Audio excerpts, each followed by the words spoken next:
povo amado do Brasil, povo amado, meu povo, votou no Bolsonaro aqui em São Paulo. Sabe, quase 70 no Rio. Quase 70 no Rio Grande do Sul, no Sul todo, no Norte, no Centro-Oeste. Então o nosso povo todo virou gado. Nosso povo todo virou fascista. Não, nosso povo votou revoltado. Te lembra disso, meu irmão? Votou revoltado com a devastadora crise econômica e com a generalizada corrupção que o Lula patrocinou lá e com quem está agarrado hoje. Nosso povo é porque é muito presa fácil da lambança e da mentira e das emoções. Não é só lambança e mentira, é emoção. É o cara ter uma paixão. Sabe, um país que tem paixão por política é um país doente. Porque político, sabe, todo mundo tem que olhar para político com um pezinho atrás, com inteligência, negócio de fígado, de coração. Mas vamos lá. O Brasil, quando eu fui ministro da Fazenda, o Ceará, um dos estados mais pobres do Brasil, tinha 5 bancos. Minas Gerais tinha 10 bancos. E o Brasil tinha 1.000 bancos. Hoje tem 5 bancos concentrando 85%. Se todas as padarias de São Paulo fizerem um jantar e acabar com a concorrência, acabando a concorrência, o preço do pão vai para o espaço e você, se quiser comer pão, morre na mão deles. Pois é isso que se chama de cartel. Foi produzido pelo PT na base do suborno. Foi produzido um cartel de bancos que simplesmente, hoje no Brasil, 5 bancos acumulam 85% das transações financeiras e 4 deles estão no ranking dos 10 bancos mais lucrativos do mundo. Tu acabou de ouvir, meu irmão? 6 milhões de empresas, 66 milhões e 600 mil de nós estamos humilhados pelo juro alto, pela correção monetária, pelas multas, etc, etc. E dos 5 bancos que acumulam tudo no Brasil, 4 estão na lista dos 10 bancos mais lucrativos do planeta Terra. Não tem nenhum chinês, a economia que está mais bombando no mundo, não tem nenhum alemão, não tem nenhum italiano, tem um espanhol, porque ganha aqui no Brasil, que é o Santander, mas é aqui. Lá na Espanha ele não ganha o que ganha aqui. Por quê? Porque eles compraram o sistema político. Então eu estou falando do modelo econômico, imposto, juro, investimento, portanto, quanto dinheiro eu tenho para fazer a educação do povo, da saúde do povo, da infraestrutura do povo, etc, etc. É isso que importa. E o outro lado é o modelo de governança política. Pare comigo, Igor, você é um cara inteligente, tem muito juízo crítico. Esqueça que eu sou candidato, me considere aqui um cientista político. Tá. Que tem que ser avaliado. O Brasil voltou a ter uma democracia, sob o ponto de vista de eleger o presidente da República, em 1989. Pois bem, fazendo da corrupção o modelo central, não é assim, a corrupção sempre é como o pecado. A gente sempre vai pecar. O que importa é se você se arrepende, se você procura não pecar mais e tal. Mas a corrupção é mais ou menos assim. É sempre uma falha do ser humano e o que importa aqui é se você pune, é que você não premia com a impunidade. No Brasil, o prêmio da corrupção é a impunidade geral. Um judiciário precaríssimo, uma legislação feita para proteger bandidos se ele tiver grana, para pagar um bom advogado, para explorar os processos políticos. Mandar arquivar porque fez 75 anos, depois dizer que foi inocente, como é o caso do Lula, nunca foi inocentado. O Lula nunca foi inocentado nas condenações que recebeu. Olha como é chocante. O que aconteceu? Passou 5 anos, a imprensa parou de prestar atenção, muita grana, muito advogado poderoso, muita influência nos tribunais. Descobriram 5 anos depois que o juiz Sérgio Moro não era o cara encarregado de julgar o Lula. Então anula tudo e começa tudo de novo em Brasília. Só que o Lula inteirou 75 anos, aí tem outra lei que diz que o cabo mais velho de 75 anos não vai mais ser condenado. Então o que é que fizeram? Absolveram? Não. Arquivaram. E ele se apresenta enganando para as pessoas que foi absolvido. Só que, veja, o modelo de governança, estou lhe dizendo, faz desde o Collor. Então o Collor foi cassado. O Fernando Henrique foi desmoralizado a ponto do PSDB nem disputar a eleição hoje, está acontecendo, porque governou também com essa mesma gente. O Lula governou com essa gente, foi preso.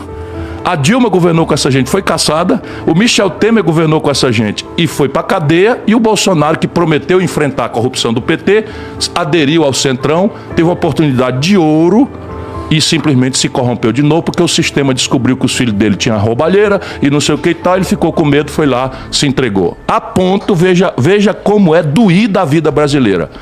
Do presidente do partido do Bolsonaro, se chama Valdemar Costa Neto, que é um cara, veja no Google, a quem o Lula deu o DENIT para roubar e foi preso e condenado no Mensalão. Não é negócio de... Esse foi condenado, pagou a cadeia. E aí aparece agora presidente do partido do Bolsonaro. Então Então eu estou falando de duas coisas. O modelo econômico que ferrou com todo mundo e o modelo de economia de política que simplesmente virou o Brasil uma eterna crise. E aí veja, quando essa crise explodiu, ali 2015, 2016, o desemprego saltou de 5,5 para 12. Aquela população que o Lula levou para o crediário, subiu o crediário e tal, foi todo mundo para o SPC.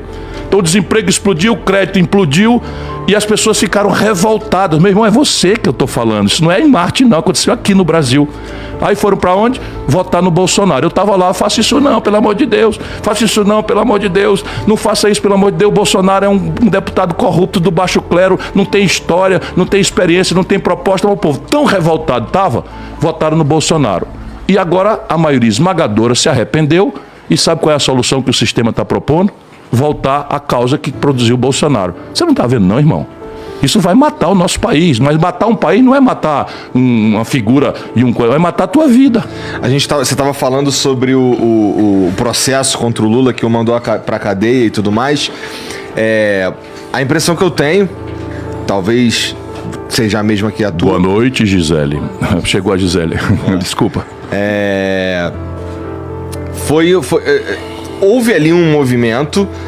Você considera que houve ali um movimento para tirar o Lula das eleições? Porque à época, se eu não me engano, ele tinha 37% de intenções de voto, alguma coisa assim. Isso é mentira do Lula. É? De novo, se a gente fizer uma pesquisa para trás, por causa daquela destruição da economia brasileira, você lembra do Celso Pitta em São Paulo? Lembro. Então o Maluf saiu popularíssimo e resolveu botar um cara desconhecido de fora de São Paulo para ser o prefeito, para ele ser o chefão do prefeito. Sim. E tal. Se elegeu e arrebentou São Paulo.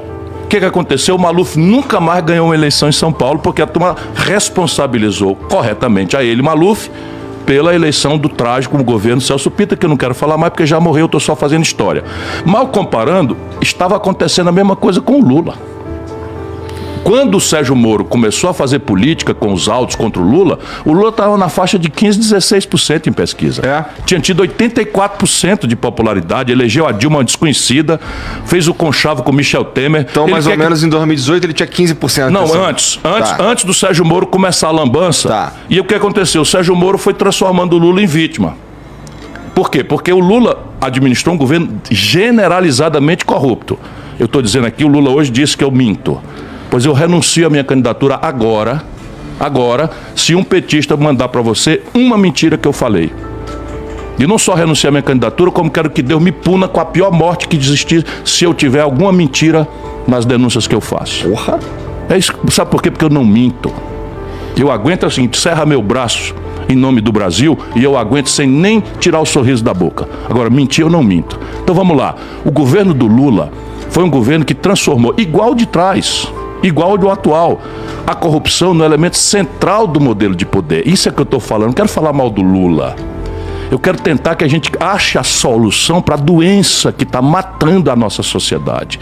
O jovem brasileiro não acredita mais na política.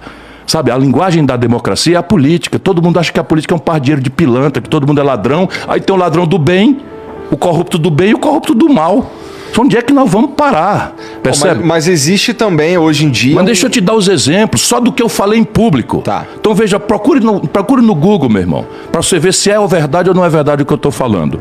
O Lula, PT, entregou Furnas para o Eduardo Cunha. Eu fui a ele e disse, não faça isso, o Eduardo Cunha é um grande corrupto e com Furnas na mão vai roubar e vai comprar a maioria da Câmara e virar presidente da Câmara. Ele disse, esse filho dá, que o Lula gosta de um palavrão e tal, não vou dar. No dia seguinte eu soube pelos jornais que deu. Aí eu, pumba, denuncio. O Eduardo Cunha, pumba, me processa. Não me processa por calúnia não, me processa por dano moral, porque eu chamei de corrupto. Percebe? Lula deu Furnas contra a palavra que tinha dado a mim de que não daria. O Lula entregou a Transpetro um camarada chamado Sérgio Machado para roubar para o Renan Calheiros e para o Romero Jucá. Sérgio Machado, Transpetro.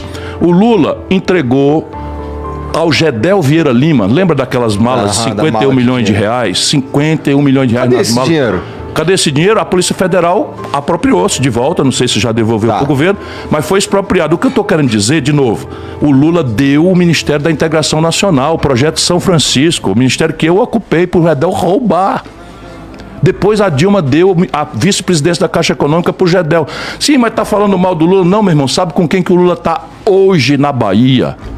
Com o mesmo Gedel Vieira Lima. Sabe com quem ele está hoje